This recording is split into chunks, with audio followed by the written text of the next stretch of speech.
guys, it's Casey is Raw again, and this is Video Game Hunting episode 52 part 2 B.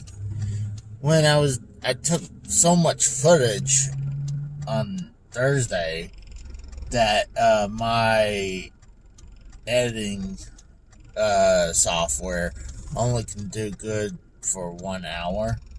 So I will show you what was left, and not only that, I got packaged today. And no, that is not me right there, what you just saw. And I didn't flash someone else's information. It was just saying, oh, it's a video game.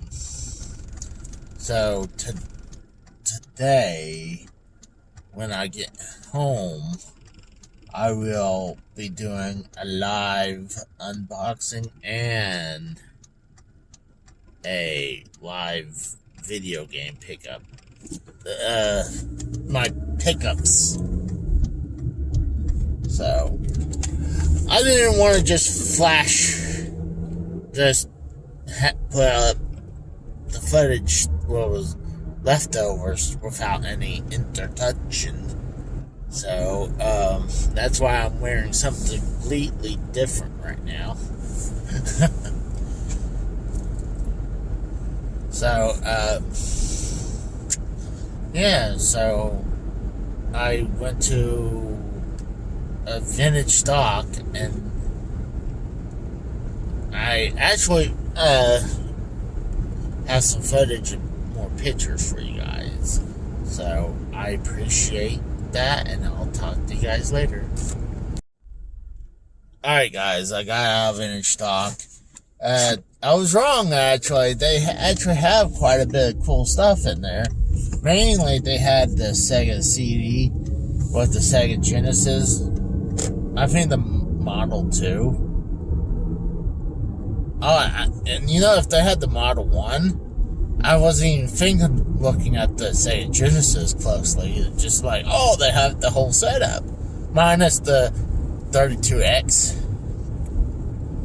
But, picked up a game, but I saw a bunch of cool stuff, so obviously, you know, I took footage of the area. So I'm going in to get something to eat. So as I'm rolling in, it's gonna be disappointing what you see, but I did actually pick up the Sega Genesis game for $4. It looks like it's called Cyborg Justice. So that was pretty cool to get that. I'll be right back. The one thing I was trying to say before I went and got something to eat, like dinner, and something for later on.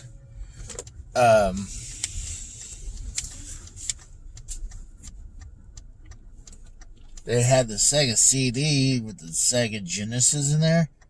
I know I just said about that, but I believe they wanted $250 for that. And it's like, that's wild, because I believe Sega Genesis is probably worth between 50 to maybe 70. Gosh, $50 to $70. I'm gonna say when I picked up my Sega CD, it was probably between 7 and 9 years ago, and I paid I believe between $60 and $70. And at that time, I was all about trying to get Sega CDs. I was like, you know how I get on these moods where I'll be like, it's all about Sega CDs. It's all about Neo Geo. It's all about reproductions. It's all about these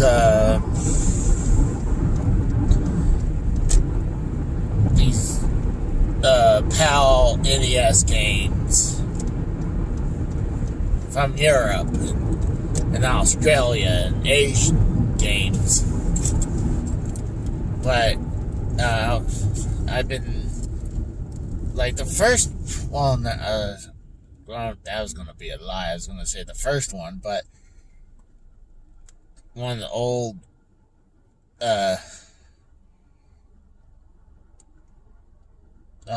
hankerings I had was for the Sega CD. So I was trying to find a Sega CD anywhere, and I finally picked one up at what's called the Game Gallery in Easton, Pennsylvania. It's a good store. They have a bunch of cool stuff. The prices can be a little over retailed, quite frankly. But they would have a bunch of cool stuff, and I know half the store will be arcade machines. But it's been over 4 years ago since the last time I've seen it, so I don't know what it looks like nowadays. But if you're going to be in Easton, Pennsylvania, I highly suggest to go to Easton Exchange and its sister pawn shop, Nazareth Exchange. If you're in the Pennsylvania area, especially on the east side of Pennsylvania. But, yeah, I picked up my Sega CD, between 7 and 9 years ago. But, I remember back in the day with Sega CD. I remember, when Sega CD was announced, and I remember seeing the games, and, like at Walmart, Kmart.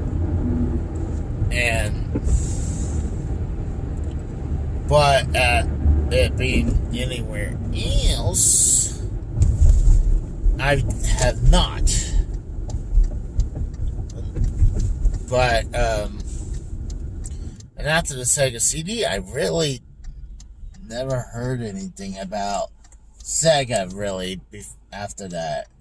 I mean, I don't know why, but I just never seen anything about Saturn. But I guess at that time, I only cared about the N64 games, because that's what I got. But I gotta concentrate real quick. But during that time, I wouldn't really a lot of times go looking at electronics. And I did. I went straight to looking at the Nintendo games. And now I didn't even bother looking at PlayStation, because I thought during that time, PlayStation was, you had to be an adult to play PlayStation. I really thought that. So I was like, I didn't think I was allowed to play that, really. It's kind of like one of the things, I thought, you couldn't really go to Hooters until you were older, because I really thought they just flashed their tits all the time. And then one time, I think it could have been like a school field trip, or like a church-related field trip. It was something like that. And we went to Hooters. And I was like, we're allowed to go in the Hooters? Like, wow. But I digress. And then I heard rumblings about Dreamcast. And after that, it was pretty much, I got a GameCube, because GameCube was $200. And I was working at that time, so it was easier for me to do that. But,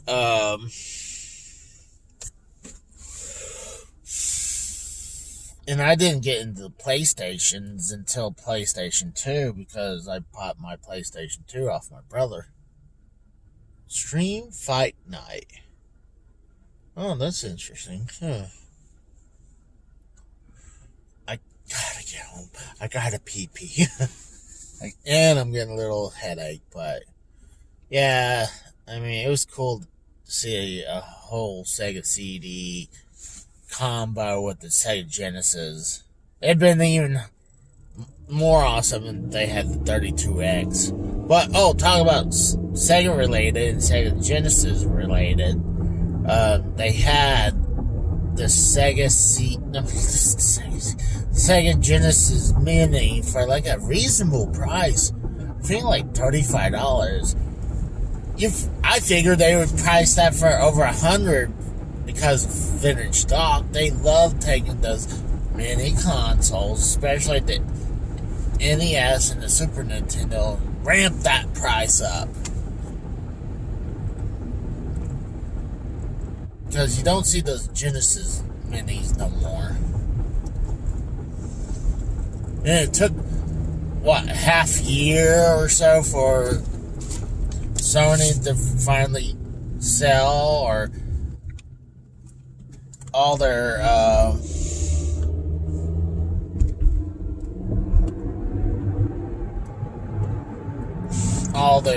stock on their mini PlayStations.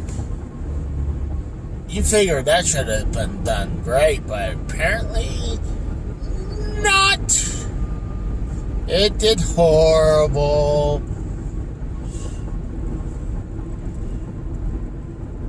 And it's funny.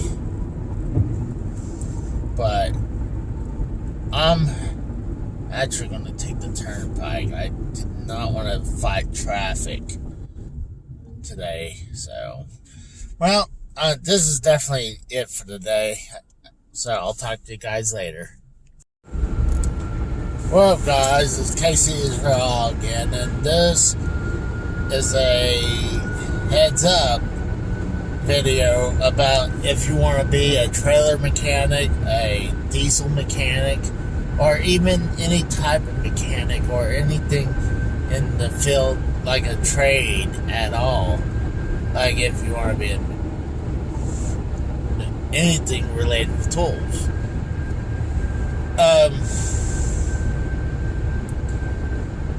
So there's people that, like, I can understand. You start brand new. Like, there's a kid that works with me.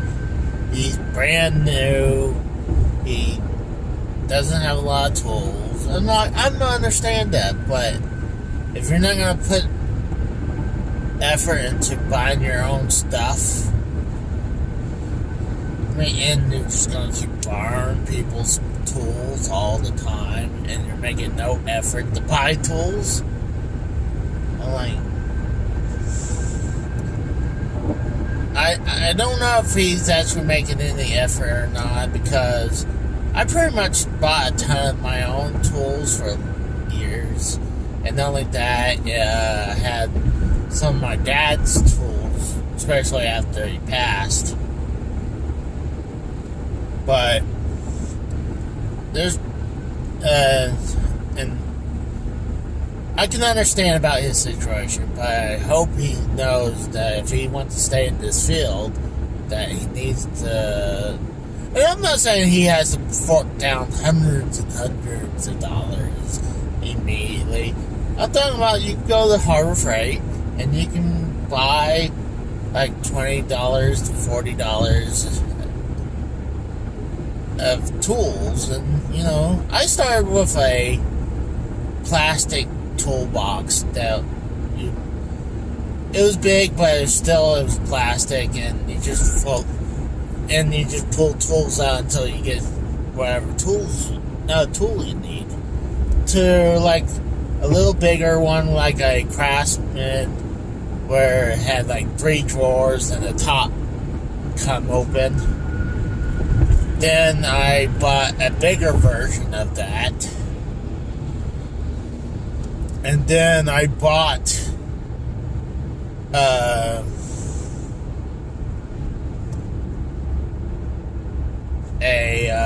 what's funny, I paid $20 for this toolbox, but used to be a hospital toolbox, and I still actually have that with me. But yeah, I still have that.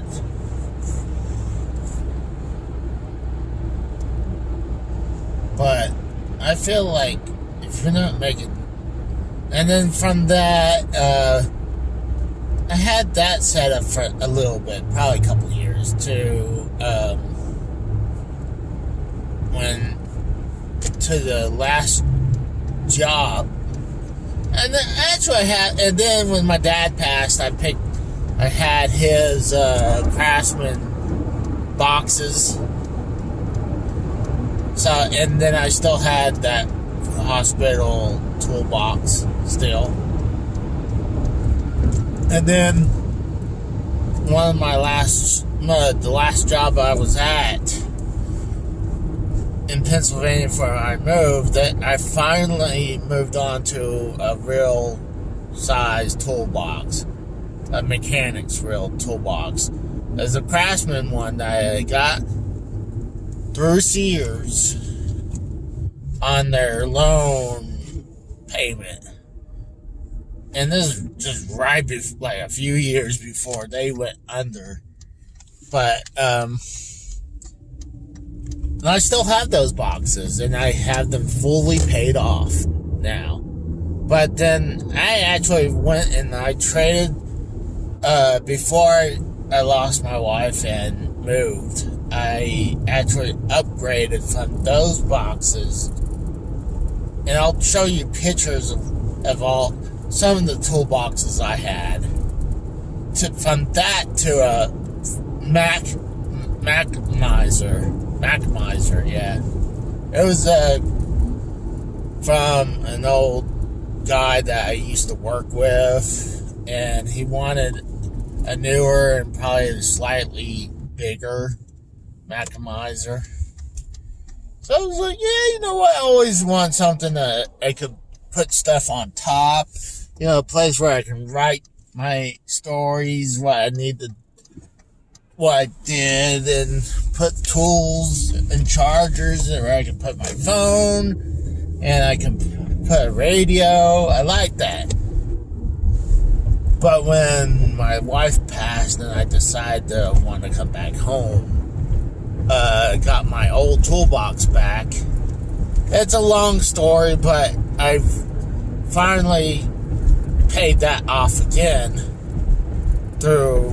it's a long story, like I said, but I've finally have not only that one paid off, and now the job I was before this one, I was there for almost 3 years, just shy one off of 3 years, and I was getting sick of, walking across the shop just to get tools every once in a while. So I got this roll-around toolbox from Sears, but I didn't like it too much because I got it cheap because it was like one of the clearance ones. But the thing is, it wasn't, I guess I could have made it where it could lock up, but I was not happy with it. So I sold that off to someone. And it kept on falling over, and to one point I actually kicked it because it just kept on falling over.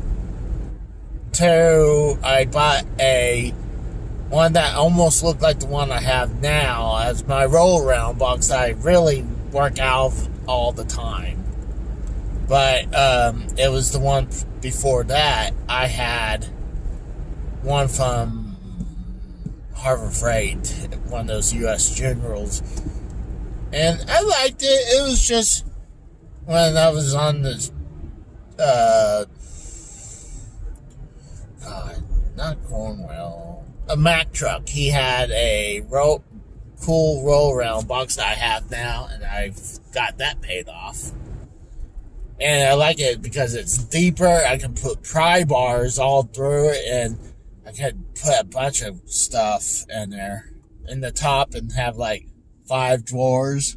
And I can roll that thing to the job I'm doing. I put most of my tools that I use all the time and put more of the tools that I don't use that often in my 2 black Craftsman boxes. But, I mean, you stay in this trade, you evolve what you get, and it's best just to put money into what you do. So, I mean, there's some people they don't care.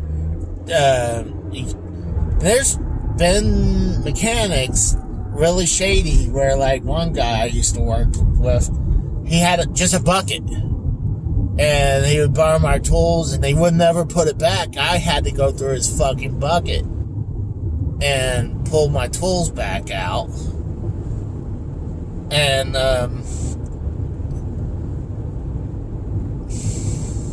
And then there'd be kids. It's mainly at my old job, the one previous. They would hire new guys that start as part guys, and then they make them as a mechanic.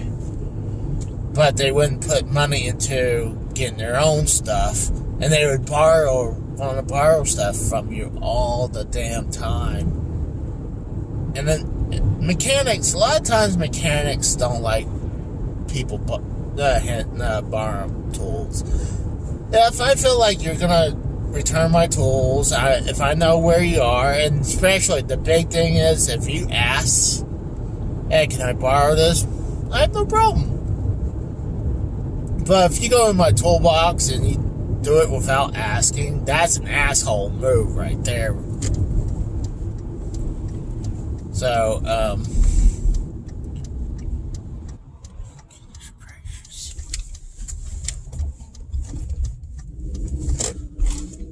but, yeah, it's just an asshole move if you don't go into people's toolbox without asking.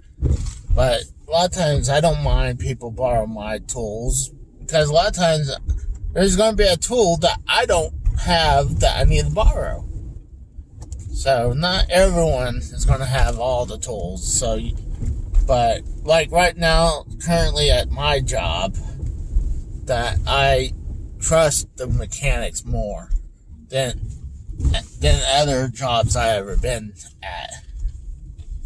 It's just mainly just, I hate when I see a driver walking around, and I seen drivers go into people's boxes, and they done that to me too. Like there was about a year and a half ago, there was a truck driver. I was working outside and had my roll around, and he's pacing back and forth. Eventually, I saw him glance in, and then at one point, I saw the guy actually reached in my box, and like I had the right to be extremely upset, and he called him out. All I did was like, that's a no-no, you don't do that. Because I want to be professional. I didn't want to fly off the handle, but I had every right to do that, though. But because I paid thousands and thousands and thousands of dollars. But for all those tools and the toolboxes. But, yeah, if I'm going to give any advice, just make an effort that show mechanics that you're trying to buy your own tools, that you're not just going to borrow people's tools all the time. Like, that's one of the ways you can earn respect that way. So, I thank you, and I'll show you some pictures of my boxes I had in the past. I should still have some somewhere, but I thank you, and I'll talk to you guys later.